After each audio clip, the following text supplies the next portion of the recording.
Ingay. Ha? Ang sabi nito, ang babae napakaingay. Ha? Kaya sabi ng mga lalaki, sa wakas nakabawitin. Hindi ho. Ha? Sabi nito, napakaingay niya at sunod ng sunod sa atin. Didi-discourage siya ng mga disipulo. Alam niyo, minsan tayo ganyan. I-discourage tayo ng mundong ito. I-discourage tayo ng mga sitwasyon ng ating buhay. Bakit ka pa atin doon sa prayer meeting? Pwede naman dito sa bahay, dito ka na lang. Bakit ka naman natin doon sa church? Pag Sunday, dito ka na lang. Sa bahay. Ha? Alam niyo po mga kapatid minamahal, kahit yung baga na sama-sama, tingnan niyo yung baga na sama-sama. Matindi yung ningas na apoy. Amen ba ron? Pero kapag yung isang baga, hiniwalay mo sa karamihan ng baga, ano mangyayari doon sa isang baga na yun? Mamamatay. Kaya yung mga Kristiyanong hiniwalay, sa kalikumpunan ng mga Kristiyanong may init, mamamatay yung mga nampalataya. Pero purihin ng Diyos, ang mga Kristiyano rito ay gusto laging sama-sama. Amen? Lalo na kapag may Starbucks. Sama-sama. Masarap yung banding, And then, kaya napakahalaga yung ang mga Kristiyano nagsasama-sama. And then, para yung apoy ng pananampalataya, hindi namamatay. Amen ba ron? Dapat yung apoy ng Santong Espiritu ay hindi mamamatay. Kasi kapag nahiwalay yung isang baga, lumalapit lamang ang mga lamok, ang mga langaw, ang ipis. Kapag ang baga ay wala nang apoy. Di ba? Lalapitan ka na ng langaw, ng ipis, ng lamok. Pero pagka ang baga ay humininga sa apoy, walang ipis na makalapit. Nakakita na ba kayo nun? Walang ipis na makalapit. Ang isang Kristiyanong malamig sa pananampalataya, lapitin ng ipis. Lapitin ng demonyo. Yun ang ibig sabihin nun. Doon makakalapit sa iyo ang demonyo. Sabi ng demonyo, tama-tama, ito nag-iisa na. Malamig na to. Sabi ng demonyo, pagpiestahan na natin. Doon na lalapit ang mga ipis, ang mga lamok, ang mga langaw.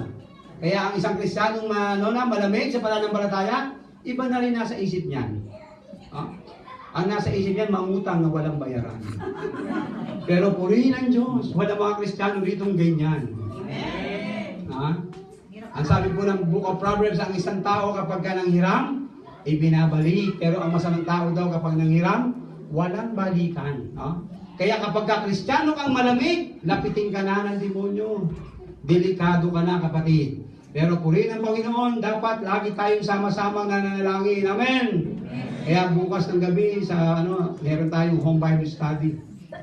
Pag Monday, doon, sila Sister Lia, And then, sama natin doon, sila Sister Baby, sila Brother Ramil, And then, pag Tuesday naman, nandun tayo, sila Sister Tess, Baka gusto ninyo sumama. At nagmatikman niyo yung napakasarap na biko ni Ate Tess.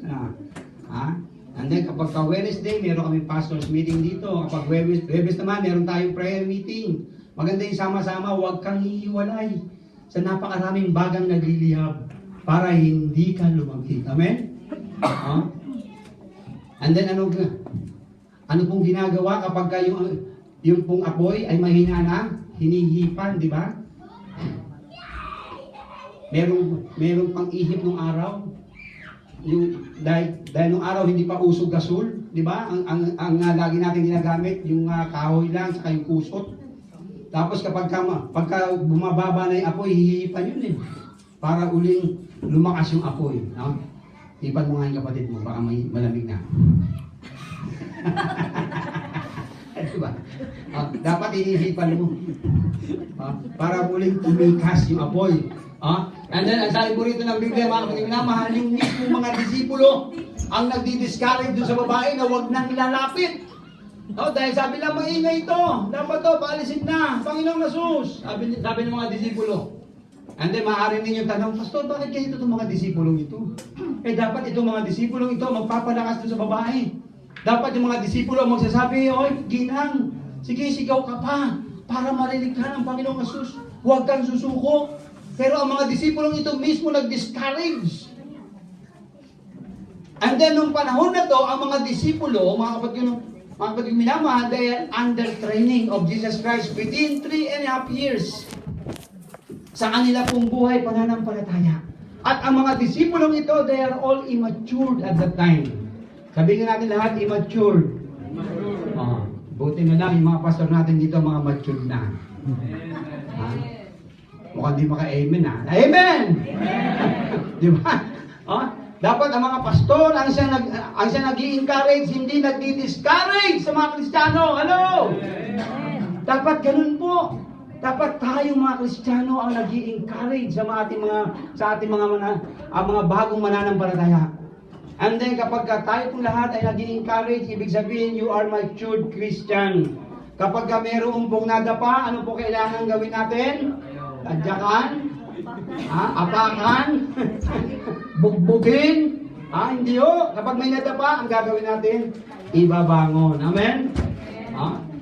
And then kapag mayroong pong nahulog, kailangan tulungan. Itayo. Hindi po yung pagka natayo, pinagtatawanan. Sabihin, buti nga, nakita mo ba yun, sister? Alam niyo ba kung bakit nadapa yun? Alam niyo ba kung bakit natumba yun? Tanga-tanga. Minsan ganun yung mga salita ng mga tao, pero hindi ko dapat ganun. Dapat kapag may natumba, ibangon po natin. Amen? Kapag may kapatiran na hindi na dumadalo sa gawain, katulad ginagawa natin pag-araw ng Huwebes. Yung mga kapatiran na minsan hindi natin nakakapiling, nung nakaraan si Pastor Francis ang naka-assign para ipanalangin yung mga mahihinang Kristiyano. Alam niyo po ba, kapag hindi kayo umaatin dito, hindi na kayo umaatin, pinapanalangin namin kayo na kayo palakasin ng Diyos. Amen? And then, ang dalangin po namin lagi dito sa simbahan ito tuwing araw ng Huwebes. Yung mga kapatiran natin walang trabaho, bigyan ng Diyos ng permanenteng trabaho. At kapag nangihina, palakasin sila po ng Diyos. At kapag may karamdaman, sila po'y pagalingin ng Diyos.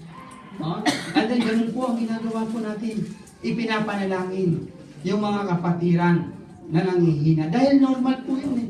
Talaga kung may mga Kristiyano na darapa pagkamisan, pero hindi tayo susuko sa diwa ng panalangin. Amen ba ron?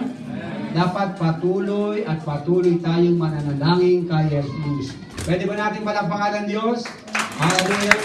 Ang Diyos ay nagmamahal po sa ating lahat. And then, kaya tayo po lahat, hindi tayo dapat hihinto. Kahit na nadi-discourage po tayo, kahit may mga Kristiyano nagdi-discourage sa atin, pagka minsan, ito nga, yung mga disipulo na mismo nag-discourage doon sa babae. Pero ano po sabi ng talata natin pinag-aaralan? Yung babae nito, hindi siya nagpa-discourage. Nagpatuloy siyang lumapit kay Jesus. Kaya kahit po anong pagsubok ang ating pong naranasan, hindi tayo dapat sumusuko. Hello, Christian. Sapagkat ang isang tunay na Kristiyano ng Diyos, hindi kumikilala ng pagsuko. Hindi natin alam yung salitang give up. Dapat po, ang alam po natin salita ay never give up. Hindi ako susuko, bagkus magpapatuloy ako na maglingkod sa Diyos. And then, this is our last point, mga kapatid minamahal, number 4. Hanggang 7 po ito eh. Ito po ay 7 points, no? Kaya lang, by next week, tatalakayin po natin ang 3 pang points na maiiwan. And then number 4, faith keeps on praying when confusion sets in. Ibig sabihin, kapag ikaw ay nalilito, kailangan mo manalangin. Amen? Dumarating tayo sa ating buhay bilang mga Kristiyano. Minsan nakukumpuse tayo. Hindi natin alam kung anong ating pong gagawin.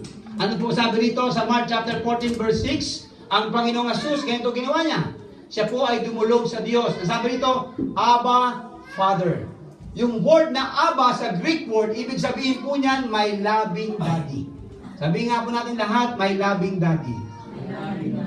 Ang Diyos Ama ay kapag pwede natin siyang tawagin na may loving daddy or Abba Father. Kapag ginamit mo ang salitang Abba Father, ibig sabihin mapagmahal kong Ama. Si Jesus ganito po siya ka-sweet sa kanyang God the Father. Dapat ganito rin po tayo kapag lumalapit sa Diyos. Idinudulog natin sa Panginoon at sinasabi natin, Abba Father. Ang sabi nito, He said, everything is possible for you. Take this cup from me.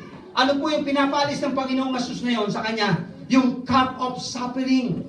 Yung pong kanyang mararanasan na kamatayan doon sa krus ng Kalbaryo. When Jesus was in the Garden of Gethsemane, siya din ay dumating sa punto na para bagang nalilito bilang isang tao. Sapagkat si Jesus ay 100% tao nang siya po ay naririto sa lupa. Hindi po siya Diyos, tao. Diyos na nagkatawang tao. Nagugutom, umiiyak, napapagod. Ang pagkaalam ng marami, si Jesus nung naririto, hindi umiyak. Hindi ho, umiyak po yun. Sabi ng Bible. Doon po sa John chapter 11, nang mamatay po si Lazaro, ang sabi po ng Bible, and Jesus wept. Ibig sabihin, kahit ang Panginoong Jesus, umiiyak po yan. Napapagod din si Jesus, sabi ng Bible. Kaya nga po doon sa Mark chapter 4, nakatulog siya sa tindi ng pagod. Nagugutom din si Jesus. Kaya nga sabi ng Bible, kumakain din siya. Yung nararamdaman natin bilang isang tao, naramdaman po yan ng Panginoong Jesus. Kaya kapag tayo pong lahat, mga kapatid minamahal, ay umiiyak, nalulungkot, nadidepress, nai-stress sa mga problema dito sa mundo, nauunawaan ka ni Jesus. Amen?